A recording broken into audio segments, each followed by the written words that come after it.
అందులో అధ్యక్షురాలు లక్ష్మీ గ్రామీణ ఆశీర్వాద మండల సమైక్య చదవలో అధ్యక్షురాలు రాణి మొదటి జిల్లా సమైక్యలో టీసీహెచ్. నేను వచ్చేసి ఉల్లిగాకు, కొత్తిమీర, పుదీనా, వెల్లుల్లి కారము అన్ని కారపొడులను తయారు చేస్తారు. అంటే ఒక ఆకును తీసుకొచ్చి దాన్ని కడిగి ఎండలో ఆరిన తర్వాత అది నూనెలో వేయడము, దానికి అది వేపి పక్కన పెట్టేసి ఎండుమిర్చి ధనియాలు కొంచెం జీలకర్ర వేసి దంచి వేపి పక్కన పెట్టాలి. దాని తర్వాత మినపప్పు శనగపప్పు రెండు కలిపి వేపి ఆయిల్ వేయద్దు. శనగపప్పును పప్పులలో ఆయిల్ వేయద్దు, ఇద్దరికి వేసి పక్కన పెట్టుకోవాలి. తర్వాత కొంచెం చింతపండు చిన్న రిబ్బన్గా చేసుకొని అందులో ఆయిల్ వేసి వేయించి అది పక్కన పెట్టుకోవాలి. అయితే ఈ పప్పులు ఏంటంటే మిక్సీలో పట్టుకొని మిల్లులో పట్టించుకొచ్చి అది పెట్టుకొని ఒక్కొక్కటి మిక్సీలో పట్టుకొని మళ్ళీ అన్నీ కలిపి మళ్ళీ మిక్సీలో అన్ని కలిపి పట్టాలి. పట్టిన తర్వాత కొంచెం ఆయిల్ వేసి కలిపి పెట్టుకోవాలి.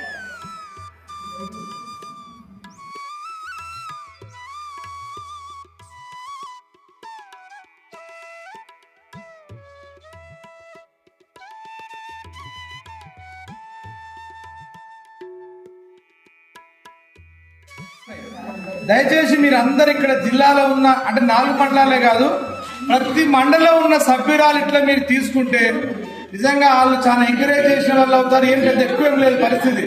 ఇదే దీనికి పౌండింగ్ వేసి అదే ఇదే చేసే వరకైనా దీనికి 200-300 తీసుకుంటారు. ఇంకోటి ఇది ఆరోగ్యానికి చాలా మంచిది. మీకు గుర్తు ఆ పుదీనా కానీ కరివేపాకు కానీ ఇట్లా ఇక్కడ నేను కూడా తీసుకొని పోతాను. ఒకటి నాకు ఇవ్వండి మేడం, నేను డబ్బులు అయితే తీసుకొని పోతాను. ఇక్కడ నుంచి మీరు ఈ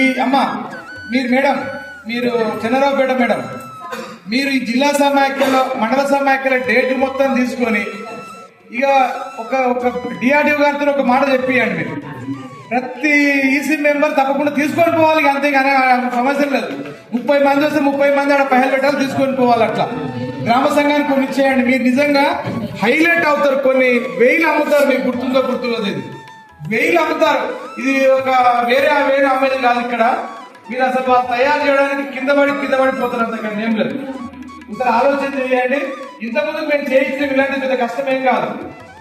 కాబట్టి మంది కొనుక్కోకుండా మీరు ఇప్పుడు ఖమ్మంలో వాళ్ళు మార్పు పెట్టినారు, వాళ్ళు తీసుకొని పోతున్నారు. కాబట్టి మీరు కూడా ఇది మీ దగ్గర ఎక్కడో ఈ రోజు ఒకటి మాకు చేసి మిగిలితే మొత్తం అమ్మ నువ్వు పోయినప్పుడు అందరికి ఒక్క బాడలు కూడా మిగలదు.